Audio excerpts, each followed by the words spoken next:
Hello and welcome to the United Stand. It's our Manchester United versus Swansea City preview. Been excited, just couldn't wait to do this, and we should absolutely hammer Swansea for so many reasons on Saturday lunchtime.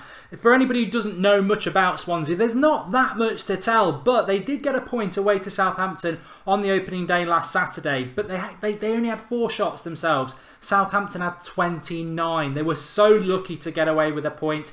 Sigurdsson's just signed for Everton. That's their best player by a long way. Their second best player, Llorente, is injured and won't play in the game. Swansea really don't have the players to trouble Manchester United, but the Premier League is the Premier League and they are the home team, and it would just be typical for United to blow that and not be good away, which we were last season. We were good away from home. I'm expecting a Manchester United win, and this is how I would line up against Swansea on Saturday. So there's the team for you. No surprises. It is pretty much the same team. It is the same team. It's the same team as it was against Hammers. We'd hammered them against West Ham when we won 4-0. Because I thought about it, and Martial or Rashford, which we'll get into in a minute. Ronnie Hoffman says we're going to win 5-0. Nigel Jones says thanks for the haircut. Yes, I like the haircut. So I was very impressed with it. Got it done at a Turkish barber's actually. And they did a really good job. Really, really good job. But I digress. Swansea versus Manchester United. I wouldn't make any changes. Martial or Rashford. Let's get into that in a couple of minutes' time. I've got a theory about that. But in relation to Manchester United and this game that we have against Swansea, why change it? Clean sheet, why change the defence? 4 goals, why change the attack? I mean, we did get 2 goals, didn't we, when Martial came on? And maybe that is something. But reality is, I said this, sort of hinted it at the start of the week. If I was the manager, I'd be itching to get people like Lindelof involved eventually, Martial, Herrera, just to name 3, Pereira even on the bench. I'd be itching to do that, but it's a bit like when you used to play Championship Manager or FIFA or Football Manager. The good managers are the patient ones who go, oh yeah, I've got these new signings or whatever and I want to get them involved, but the team I've just put out, I've just done absolutely amazing. So you stick with them and you keep the others hungry, and that's what I would do.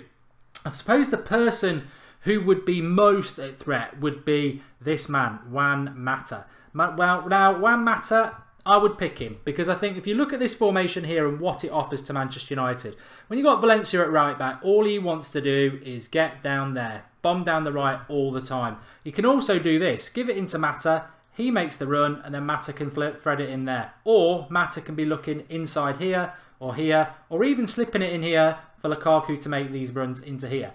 This is really important. So I would not be dropping Mata or Mkhitaryan. I think some people think, well, maybe Herrera goes wide and then you pull this position and you've got Herrera in here, or Pogba goes to there and you've got a midfield 3 with Herrera in there. I personally wouldn't do that. I wouldn't do that because I think we've got to go on the front foot against Swansea. I look at Swansea's 11 against Southampton. Fabianski, Norton, Fernandes, Mawson, Olsen, Fair, Britton, Carroll, Abraham, Routledge, Ayew. Not a team that worries me. And the bench isn't strong either. Nordfeldt, Rangel, Bartley, Messer, Fulton, McBurney. It's a championship team in every bit but name. It's not a team that we need to really be worried about. So I think that Manchester United should not be losing one of those 2 to bring Herrera into here. They should just be sticking the same 11 out. I mean, this is the position. Marcus Rashford. Would you go Rashford or would you go Martial? I think whoever you play, what Rashford gives you is when he gets the ball, he's going to go that way or he's going to go that way. But he's never going to go that way. And that's very important because I think Lingard, if he's in this position, Lingard, when he gets the ball, he likes to go that way or that way. Rashford's direct. That's really, really positive. So I think start Rashford, bring Martial on. I think I don't really have a problem with that. What I want to see from the left-hand side is when Rashford is going into these positions here, Daley Blind has got to push on. Not at the pace that... I mean, let's do a little bit of a line because he's not the direct one like Valencia. He's not going to bomb on. But what Blind needs to do is get into positions like this, right here. And then he's got a lovely left foot, and he needs to put these sort of crosses in here for Lukaku to be attacking, maybe even Pogba coming in. That's what United need to do more and more of this season. We don't do it. And from this position, what Valencia's going to do, bang, just, literally blast it. He's not going to get a cultured cross, but get Daley Blind anywhere in this position here. He's going to put that lovely little cross, which you want in here. Now, what I've always said about Mata is, if Mata's in this position here, Is he going to put that cross in? No, because he's not right-footed. And I've tried. I'm glad I've got this to just explain it for a minute, because when I used to play centre-back, the one place I don't want is either that ball there or coming in here, crossed into that area there. So I'm facing the goal, and I've got Lukaku bombing towards me, who's a tank, and I've got to run towards that ball, and it's either going to go for a corner or I'm going to put it in my own net. I don't want that to happen. What United have done a lot over the last few years, and if Mata's here or Mkhitaryan's here, this is what's going to happen. It's not going to come in like that. It's going to come in like that. And if it comes in curving that way, and you're a defender, you're facing it. Head it that way, head it that way, head it that way. And if you're Lukaku, you're really attacking it and you're looking for a glancing header. It's easy to deal with. But if that cross comes in that way, and you're the defender, there's no way you're heading it that way. You're heading it that way or that way, and it's a corner. And that is what we need to do. We need to get somebody who can do that. And Daley Blind can offer us that. If you play Darmian, he can't do it. And as I said, Valencia, when he's here, bang, bang, bang. There's no culture to it. It might find somebody, it might not. And just finally on the tactics, because I want to drop a like if you like this sort of thing, because I do want to discuss it a little bit more. But what I like about this formation, we're talking about Zlatan and Zlatan potentially coming back to Manchester United, and I think he might do. But obviously, if you put Herrera in there, we're going to lose one of these. One of those is going to go for Herrera. And then Lukaku, Rashford, probably Mkhitaryan. I don't like that. I like Herrera, but this is not the game for Herrera to come back in. If we were away to Arsenal or someone like that, I'd say get Herrera in, lose Mata or Mkhitaryan, and let's keep that midfield tight. But against Swansea, Matic is going to do what he did. He's going to just patrol these areas here, which allows Pogba to be looking here and here, forward all the time or here. And Matic, actually, what he probably did at times is what he did in the game against the Hammers, West Ham. Yes, his job is to patrol this area here so that Pogba can bomb on forward. And Pogba's come out this week. But Matic will also think, because Rashford gets so far forward when they're on the attack, there's a huge void here. And what Matic does, and what he did against West Ham, is now and again he'll think, I'm coming in here.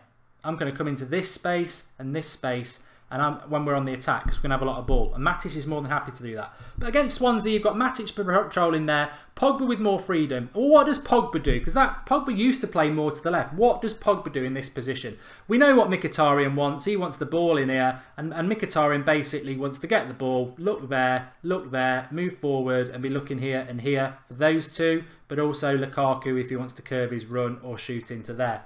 But Pogba, what's Pogba doing? Well, he's the quintessential quarterback. But if Pogba can get into around this area, he's going to shoot like he did. He's going to score goals like he did at Sunday. But realistically, what Pogba wants is balls from Matic here. And he wants to be looking into there, so that Lukaku is there or there. That is what we have. With Zlatan, remember, pretend that's not Lukaku for a minute. This is Zlatan.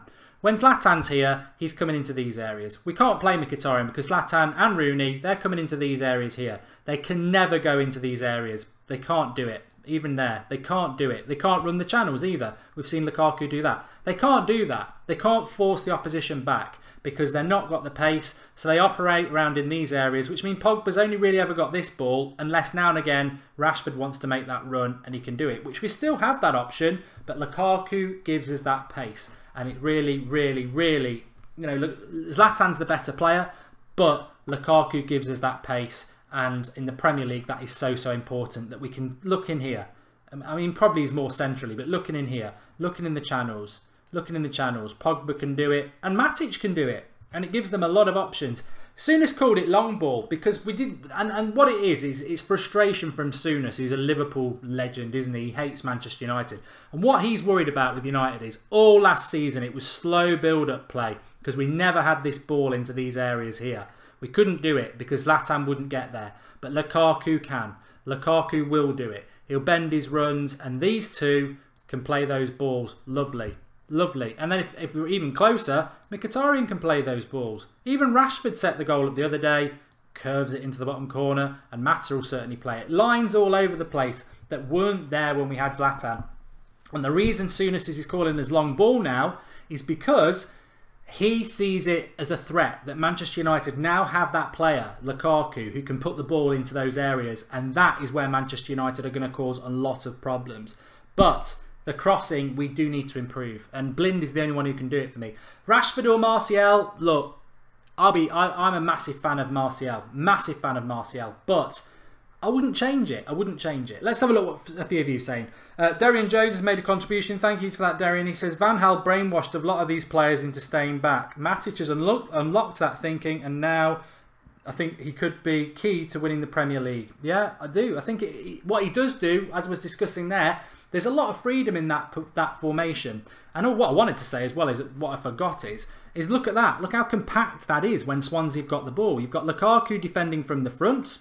These three drop into a sort of three. He'll drop there. Well, and Matic probably won't let him drop there. He'll just say, you cover that. I'm going to cover this. You've got your full-backs, obviously. And these two, we never even talk about Jones and Bailly. But that's a very compact team as well. It's almost like it becomes a 4-5-1. But on the attack, it becomes effectively a 4-1-1-3-1. And it works really, really well. And that the doors are open for Zlatan. But what I want more than anything, and I do want us to sign either a right back or a winger, is somebody who can do this. Naturally put it into there. This is the start. This position is the start. That sort of cross, curving it into the 6-yard box, centre backs facing their own goal. They want to head that, they're going to head it in their own goal, or we're going to get a corner. But too much, we do this. We curve it in that way. Mata with his left foot. Or somebody from there, Rashford, Ashley Young, curving it in that way. Centre backs, very easy. Head it out, head it out, head it out. We've got to whip it in there, so that this man can attack it, attack it, attack it. That's what he needs to do. That's what we need to do. We haven't got the players to do it at the moment. Daley Blind's probably the only one who can put a natural cross in that whole lineup. Mata's not going to do it. Valencia, as we know, Valencia's blasting me. Look, he's hitting me. But lots and lots of encouragement. And we're going to do more of that, I think. We're going to do a little more than that. I'm working on a few other things to do a little bit more tactics. But I think it works quite well. And it explains things that we often think about that we don't get to talk about. Andy Pandy says, last year you repeated that Zlatan doesn't need pace as long as he has pace around him. I probably did say it a year ago, Andy, but if you've watched the United stand from Christmas time, in fact, January, I wish I'd thought about doing this then. I said it pretty much from January. Teams are coming to Old Trafford and pressing us from the halfway line because they're not scared of the ball in behind. They will not do that anymore. They won't do that anymore. And everyone knows that was said, so we don't need to scare anymore. Mark, I hope your brother... Oh, God. Have you just seen what... we'll block him, Ed. Oh, he's already blocked him. I was just about to say, well, Bale Rodney is irrelevant. He's gone. But just in relation to that, I'll just give you a little bit of an update. On Saturday night, obviously, I'd been up to Nottingham because my brother's daughter had just been born 2 days, and the outlook wasn't good at all. And I said to you, look, I'm not necessarily a religious person, but if everyone can just wish and hope, because it wasn't looking good at all. As of now, I'm tentatively saying there's hope. She had the scan on Monday. She has got slight brain damage at the moment, but they were thinking there was going to be no activity there at all, so it's looking like good news. So I just want to say thank you to everybody, because I don't know whether those hopes and prayers that you gave, who knows in this world we live in, but at the moment it's looking really, really positive, so thank you to that. Thanks for everybody for that. But what's my score prediction for the game? Can you give us a quick update on Antoine Griezmann, says Andrew Hudson. I certainly will come back to that. We'll talk about the transfer news in a minute. I'm going to give you my score prediction. Gibran Khan's made a contribution. He says, financial fair play to penalise PSG for overspending by handing them Fellaini for a 5-year contract. You won't win friends with that. There's some people who do actually like Fellaini. But my score prediction for the game at the weekend. Let's do it. Okay, this is Super Brew. The link is in the video description. This is our Predictor League on the United Stand. They give a cash prize of £20,000 to anybody who gets exact scores in a round, and you could win. Pick 10 exact scores. I'm going to go to the league table in a minute, but there you can see I'm going to go Manchester United to win this 2-0. I'm not going to give you the rest of my predictions. I made that mistake last time and it cost me, because if you look on week 1, I actually did quite well. You get a point for getting the result. Like, I obviously went 2-0 to Arsenal, but it was 4-3. So you get a point for having the right sort of, if that team wins. But you can also get a bonus point if you almost get it right. So Watford, Liverpool was 3-3. I went 2-2. So I got a bonus point for that. Obviously didn't get Chelsea versus Burnley. Didn't get Huddersfield. But I was close with that one. Everton I predicted, so they've got that. And City was obvious. And I got Spurs as well. And I got United. So where am I in the league at the moment? Leaderboard, I'm 107. I'm 107th out of 982. But I'm not discouraged because actually this is very, very tight. Look, Zayed DR7, well done, is top with 14.5 points, which is a very, very good start. But I'm only about 5 points behind him, so I can easily, over the season, catch him up. And they also do a weekly score one as well. So if you've not signed up for our Predictor League yet, get yourself signed up. Yeah, I've got 9 points. I'm only 5 off the top. I'm only 5 off the top at the moment. So sign up. Link is in the video description for Super Brew. Lots of fun in relation to that. We've got prizes to give away as well that we will give away from the United stand. Probably do Manager of the Month and that. But it's a weekly league as well as a season league. And it's just a bit of fun. It's free to enter. Link in the video description. That link will put you straight in when you enter into our league. It'd be nice to get a couple of thousand people involved in it. And it's good. I like the Premier League. I like the Fantasy Premier League and all that lot. And we've got that jazz. But the Predictor League is more a bit of a fun each week and more of a challenge. I think if you're getting your scores right in that, it shows a bit of class. And we will, on the preview, revisit it and shout people out as well. So link in the video description for Super Brew. Get involved with that. See if you can beat me. I think over the course of the season you won't, but it's always worth a go, isn't it? So link in the video description for that. Andrew Hudson wants a quick update on Griezmann. Is there an update on Griezmann? I've heard tentatively about Arjen Robben, which is interesting. In relation to Griezmann, I've not really heard anything about, other than at the weekend, that if Atletico Madrid did sell Al Black, then Griezmann would probably want to go. Let's not forget that his release clause goes back down to 100 million in January. It's at 200 million at the moment. But I don't, when it comes to Griezmann, I don't really want us to, I wouldn't say I don't want us to get him, but I don't really want to fall into that trap with Griezmann. That basically Griezmann was coming to United from November last year, and for 6 months I was convinced as long as we got Champions League football we were going to get him, and I think Griezmann was convinced as well. Then Atletico Madrid got the ban upheld and he stayed, didn't he? So it's that's what happened with that. And I've sorted the comments out, don't worry.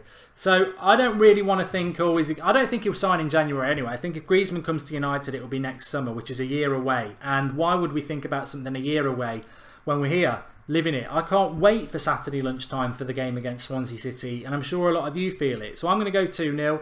I'm going to go with the same formation and the same team because I don't see why we should change it. And you know, look at Chelsea. They got beaten at home because of petulance and red cards. They're now going to have to go on panic buy. United, we know what we want. We wanted it before last Sunday. We wanted it for a long time. Mourinho wants a wide man and potentially a sort of fullback player. So the result of last week doesn't change that. But on top of that, we're in a really strong position. We had a really good performance. We had a clean sheet. We scored 4 goals. We got 3 points when last season we would have drawn. And you've got people like Herrera, Martial on the bench, not able to get in the team at the moment. Pereira not even able to get on the bench yet. This is confidence. It's a great team morale at United, and that is the position I want us to be in. I don't want us to be like, sort of blasé about those resources. Why play Herrera at the weekend when Swansea are not a great team and we could go on the front foot? Why pick Martial when we could just use him for the last 20 minutes again and keep a winning team? Let's keep everyone on their toes. Let's keep everyone working really hard. And I think it's a great opportunity for United to get 3 points on Saturday lunchtime. That gives us 6. And then the last game before the international break, is Leicester at home. And again, at Old Trafford, I think this season, surely, if we turn Old Trafford into a fortress where we start winning games and we're as good as we were away from home, then we've got a lot to be confident about. But I am very much aware that this is Swansea's first home game of the season. It's Manchester United coming to town, and it may not be as easy as many of us are predicting. But I think 2-0, a hard-fought 2-0 is what I expect. I think Swansea will fight, but I don't think they've got the resources. And as I said at the start of the video, virtually 30 chances for Southampton. They were very, very wasteful, and Swansea were on the back foot. And they've just lost Sigurdsson. They won't have Loriente. it is an opportunity for United to really go and get the points and potentially win it quite comfortably. But I'd take any 3 points. That's how I feel about it. Let's take some of your comments. Can we Skype in our predictions, says Zeds. Unfortunately, no, to be blunt. But it's Fionn Curtin's birthday on Saturday. Remember, though, we did debut on Sunday night at 8 o'clock. You Skyping in after the game, and we got some great calls. We're going to do that again on Saturday at 8 o'clock. After the match, on the evening at 8 o'clock, you can all Skype in and give us your thoughts on the game. And hopefully it'll be enthusiasm and passion in a positive way. But, you know, God help us, at some point we might lose a game, and that's going to be very interesting. So that's going to be a great opportunity for all of you. Fabinho's apparently going to PSG.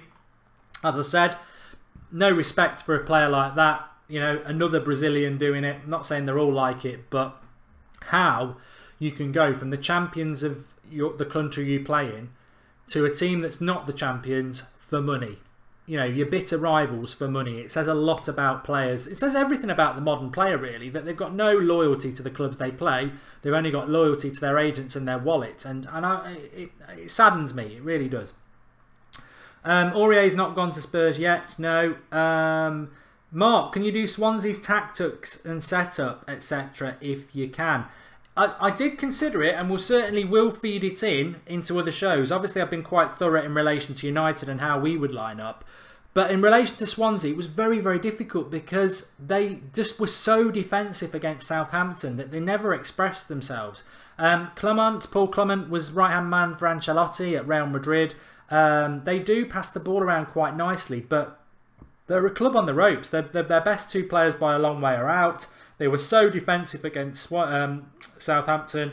I just don't see them causing us any problems. They don't have the players to do it. The only way they could beat us on Saturday is if they got a goal and then we just couldn't put the ball in the back of the net. They're not the sort of team that can beat us, that can score 2 or 3 goals against us. Watch what happened now. But they're not. Even if we went there gung-ho and just said we're going to outscore you, we'll win that game.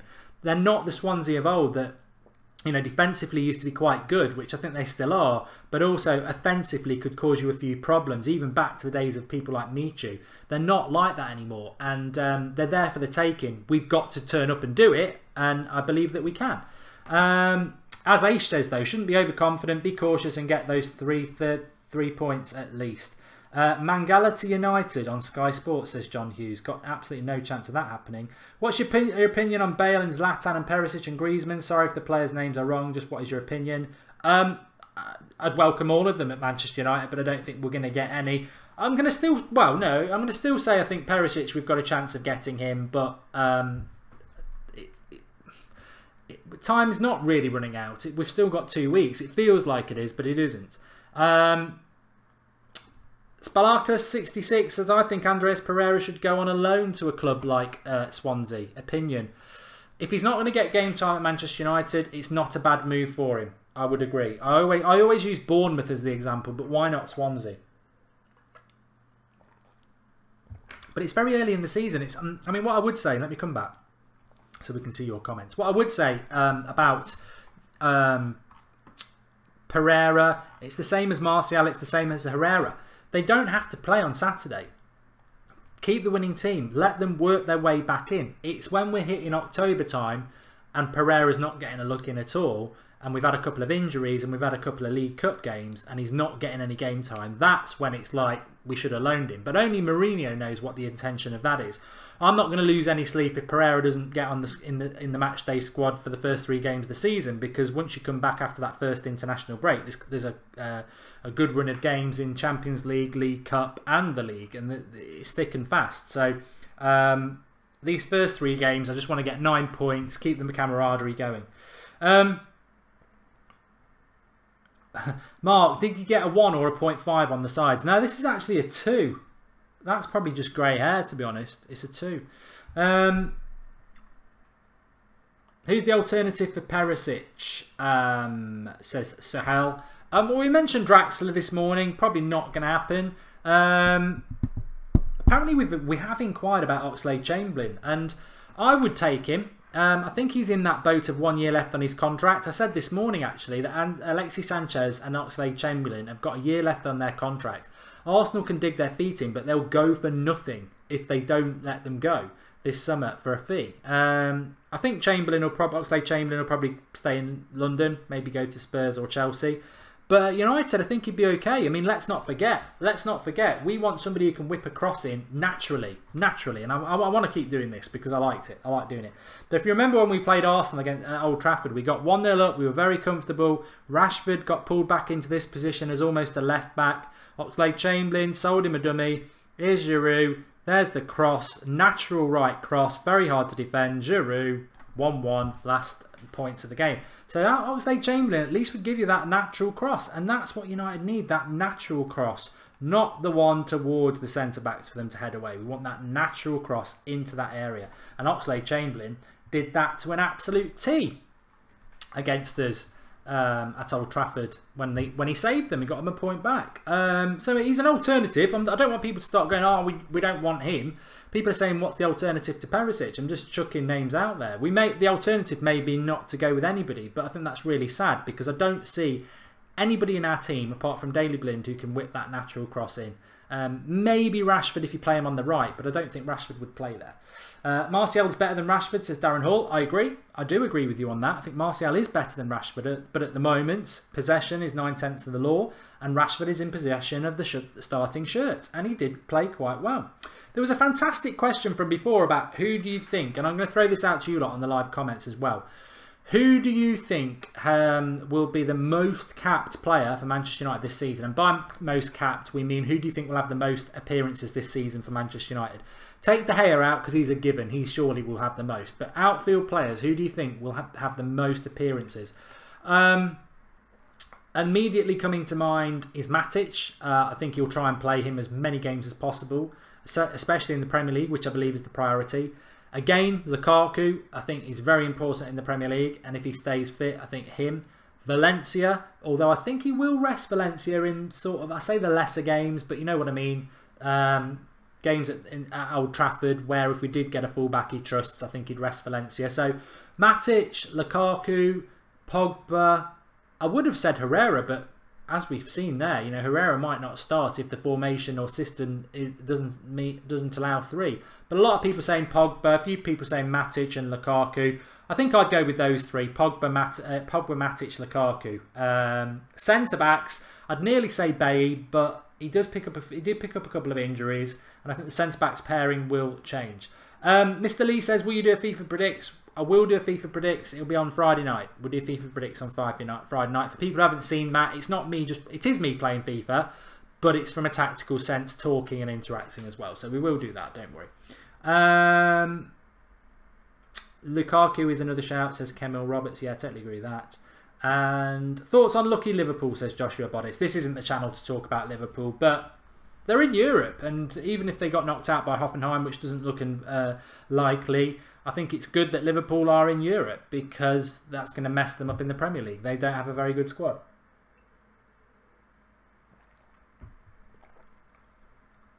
I think Mark Bolton's right. I think Herrera will work his way in, just like he did last season. You don't go from being one of Mourinho's favourite players, almost one of the first names on the pitch, to just being a bench player. I just think on Sunday, Mourinho deserved a massive pat on the back because he saw an opportunity to go on the front foot. He played Mata and Mkhitaryan, and we won 4-0. He could have easily just played one of them, put Herrera in the midfield, and would we have been as entertaining? Would you bring Rojo straight into the first team, says Josh Saunders? I would. Yeah, I think Rojo and Bailly are far better balanced than Jones and Bailly, but Rojo's not going to be back till Christmas, so it's a nice problem to have. I'd bring Luke Shaw in for Daley Blind as soon as possible, but he's not fit yet, is he? Johnny Evans going to City. I knew there was something.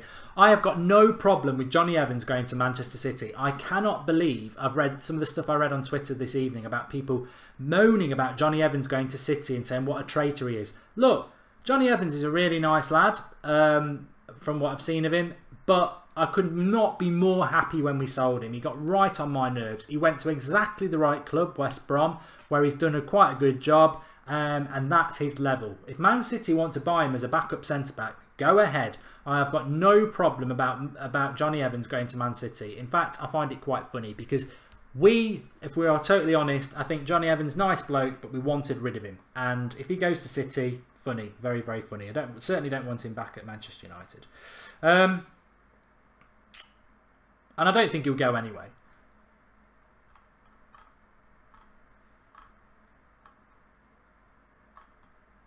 Will United make a marquee signing in the next 2 years? Says Turkestan 00. I'm absolutely confident that we will. I think, well, I know we would have signed.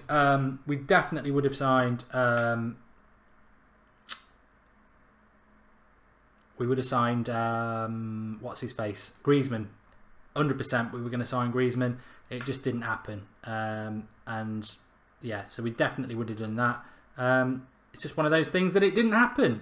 But I think we will sort it out next summer without a shadow of a doubt. Maybe not Griezmann, but we'll certainly sign somebody. What's everybody else on about?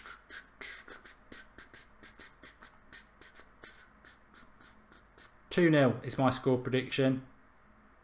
Definitely.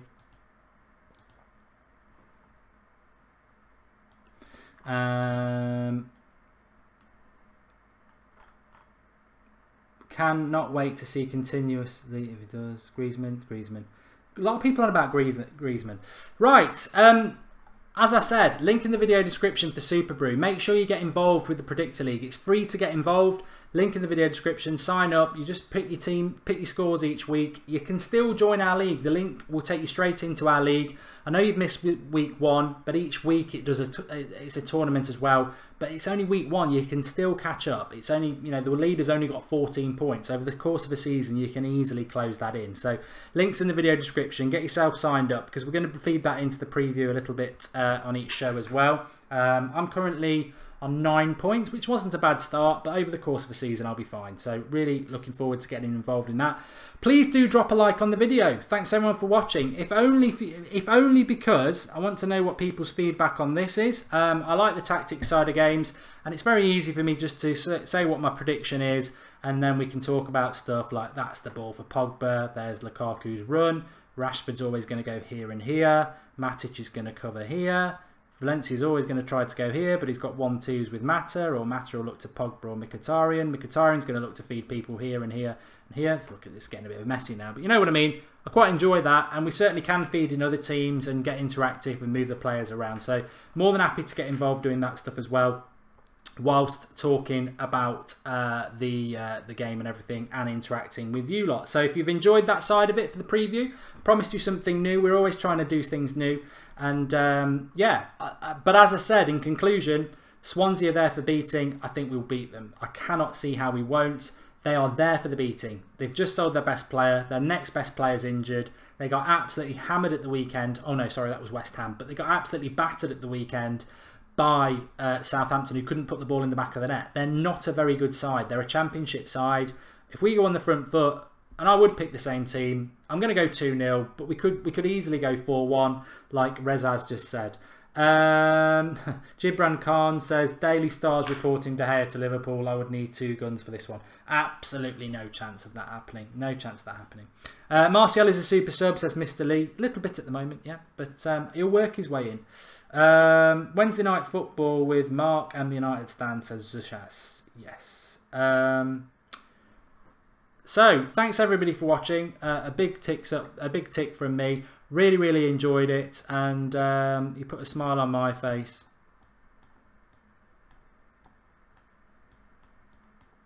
Oh, I'm not gonna do my hair. I was never a great drawer, but really enjoyed the show tonight. I like the interactive side of things. 4-0 again, says Robbie Jones. T. Ahmed says that as well. Thanks everyone. Enjoy the rest of your evening. I'll be back live if there's any transfer news. If not, 7 AM tomorrow. I just wanted to say as well, for those people who stay late, because I'm always going to keep something back for those who stay late and don't go early. I've had a few messages over the last couple of weeks on my Mark Goldbridge, at Mark Goldbridge Twitter account. People DM me and stuff. Some people are quite rude, but a lot of people have been saying over the last few weeks how they sort of stumbled on the United stand over the summer, and what a great channel it is, and what a great community it is. Probably the most interactive and friendliest on YouTube, and that's not my words, because I get to read it but I don't get to feel it. I wish I did. So that's just a massive tick in the box for you lot, really, and I honestly mean it. The interaction over the last 3 years has been fantastic. The knowledge you all have is brilliant, and I think you're very accommodating, obviously, of new people. So keep it up, keep spreading the word. United Stand just goes from strength to strength, and it's down to all you lot. And that's why I'm really eager to do more and more of the Skype shows and the interactive shows, which is why we've started bringing in a bonus show after games on the evening for you to call in and have your say. Because you know all this that I'm on about. Fans is where it's at. Thanks, everybody. I'll speak to you tomorrow morning at 7, if not before. And thanks for the show tonight. And like I say, if you like it, leave us your comments. Drop a like as well. Something a little bit new. We're always looking to bring things new. Daily Blend Sweet Spot. Cross like that. That was a bad cross. Sub him. No. Sweet Spot. Cross. There. There's the... It needs to curve it in there. And then Lukaku's coming in. Boom! Boom! Boom! Fellaini's coming in. This is where... Oh, I forgot to tell you. This is where I want Fellaini. Here. Just running up and down this touchline for 90 minutes and never going this way for somebody else to go that way. See, I saved a little pearl for you. I could just carry on doing this all night. I like this. I'm going to start doing this more. Anyway, thanks. I'll speak to you all soon.